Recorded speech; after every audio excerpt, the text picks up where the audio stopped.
Ahwefo me mo bibia kwa babiem ebre adu se me de adwade kase esom ewo atumpa kase so bidin de kwame adoba we me afra me da che himeje so kai se data bank ena yesika krabia wasoma sen awie yi me de ebre wo na data bank nso de uru sika kwoto a wasom dwo pa na nsihu bebre na onsa se ehun bekeka yonti ena eja boyere dunya sika no ajabi no etumi aboa odache na ye hya ase no ye de ni akiremu o Ghana Sascal Service Omejumeku abu akonta bosome o idwomu nema yeto ne de yedi nyina omude ho akontabu edeba na enkontabu a wode eba ye obanyi nema yedi ye koto wodwomu no omo kire se akosoro pa echen eye ogifo bosomnum na eno na aban kontabufo Samuel Kobina anim ekire se ye kanu de ye enkontabu no ma na akogina ohamu abupan dunkron chiripo 90.4% na ekogina ho na wode toto eye bosume be mienu atwam no ogifo bosum num a na eno so krampo na egina ohamu abupan dunum chiripo ensom se ohamu abupan 9 chiripo hwe na ebeka ho nti eniema bo ewo akosoro pa na eniema bo akosoro ewo dwom no bibi etese nuane ene adan ade eno so kosoro ohamu abupan aduonu mienu chiripo 9 yentie ni nsem no mu bi. And rate of inflation for the month of March 2022 as follows. Year-on-year inflation for the month of March 2022 stood at 19.4% relative to the 15.7% that was recorded for the month of February 2022. This literally means that between the month of March 2021 and March 2022, prices of goods and services on a year-on-year basis went up by 19.4%. On a month-on-month basis, that is between February 2022 and March 2022, inflation stood at 4.0%, indicating that within that month period, that is February and March 2022, prices of goods and services went up by 4.0%. Food inflation continued to maintain its dominance over non-food inflation. Indeed, it has deepened its dominance over non-food inflation, as food inflation stood at 22.4% relative to non-food inflation 17.0%. On a month-on-month basis, the difference between food inflation and non-food inflation was relatively smaller, as food inflation stood at 4.5% relative to 3.7% that was recorded for non-food. We have seen a reversal of the dominance of housing, water, electricity, and gas, as transport in several months has recorded the highest rate of inflation of 27.6%, followed by food 22.4%, and housing, water, electricity, and gas 21.4%.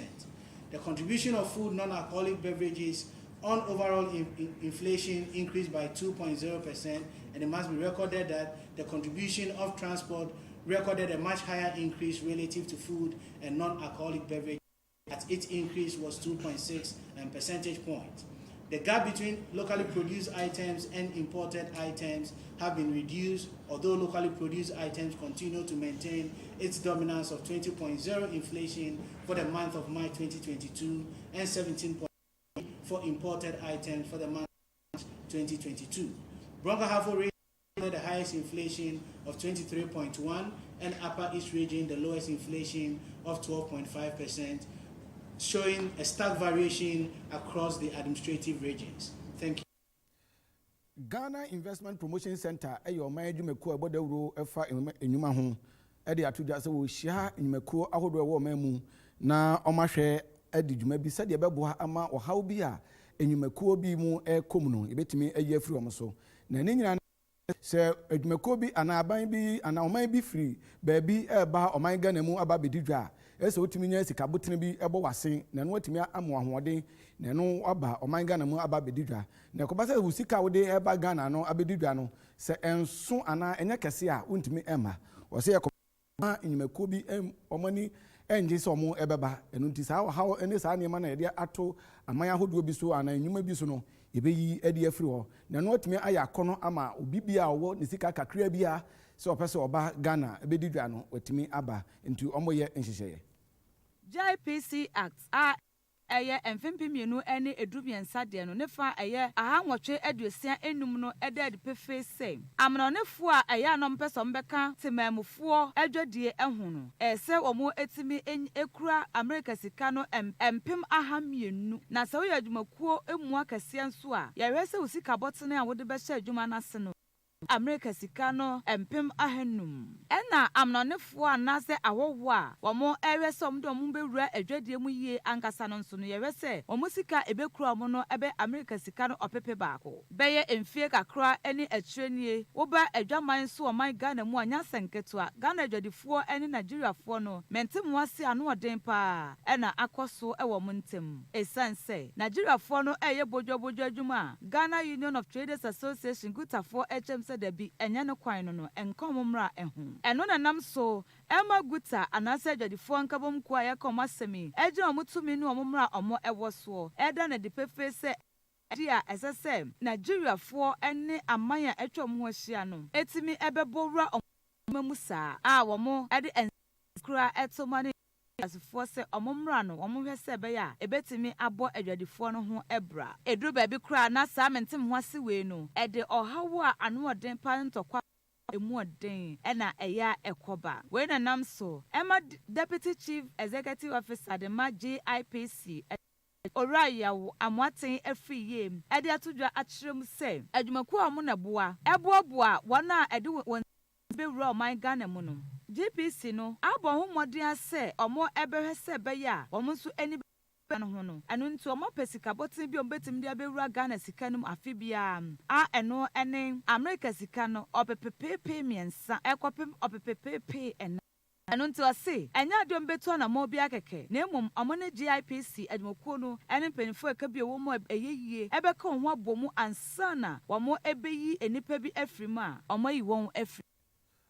Ọsọafọ hwɛ enyinam ho mekyira energy minister Okuni Maitu mpɛ ɛna ɛkasa yi wɔsɛ Ghana ha wohwɛ nneɛma a ɛkɔ so na ɛde a ɛhadwen paa amanfoɔ eyi su ɛde enyinam kane ɛyɛ enyuma anaasɛ wɔn de yɛ enyuma bebree nanso sɛ apra na asempɔ de ama aban no mbozo wasɔ kane ne de asi so a so bosome bɛso no no wafa no kwa ontu ahwe ɛmfa ma aban ama aban abɔ ka bebree ɛyɛ America sika no $400 million a ne nyinaa no abɔ ka kwa a ne nyinaa no ntimi ankɔ aban sika mu ana ankɔ aban fotuo mu ɔde sansɛm atu dwa abra ofrensem trofo nhia mu ɛwɔ ɔman Ghana mu ha ɔde sansɛm ɔkyerɛ sɛ deɛ ɛkɔ so no ɛha adwen na Ghana fo nhwɛ na ɔmo nto ɔmo ho fo ɔsɔfo yɛ nyinam ahoɔden nsɛm so Dr. Matepoku Prempeh ɛde to dwa wɔ abra ofrensem trofo wukuwada no ofisiyo bosom da ɛtɔ do miɛnsa ɛna wɔkyerɛ mu sɛ ECG adwumakuo no ɛsan sɛ wɔn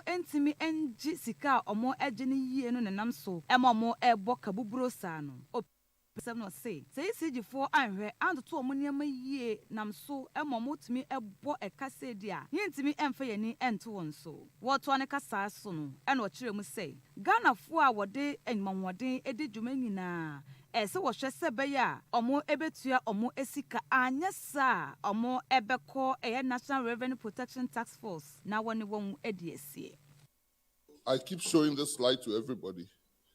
The amount of money ECG doesn't collect from figures within ECG, their commercial losses and their collection losses. I mean, theft, those who are stealing, and the meters, those who are bypassing their meters are not working, and those who don't even have meters but also have electricity. It's costing ECG nearly 3.2 billion Ghana cedis. 3.2 billion Ghana. Even in current exchange terms, over 700 million or $400 million. So if ECG is $400 million averagely, and that is even more when you look at the 2021 table. It's even more than that. If it loses that amount of money, which other company can be viable if you continue to lose the amount of money that the ECG loses? And that ECG willingness to pay or power theft. So the National Revenue Protection Task Force will not visit the Ministry of Information very soon, but will definitely visit the Ministry of Information. They have visited my Ministry of Energy. Every Ghanaian must be responsible and pay for the energy he or she consumes, or else you'll be visited by the protection tax.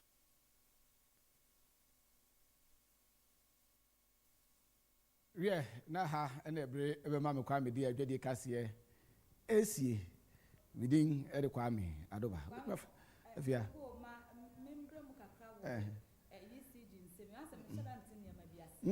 on say Nangasano, and you may be I am for an income to ye. O caught me and Yahudo Bebra. Light no, omu use light no, Omuntia Caplo. Any as Sicafona and Casa Sicafono. Obo was see my shit, Tintin, over Cocrama be or Darono. Will be anti Pong Conquer Jishi.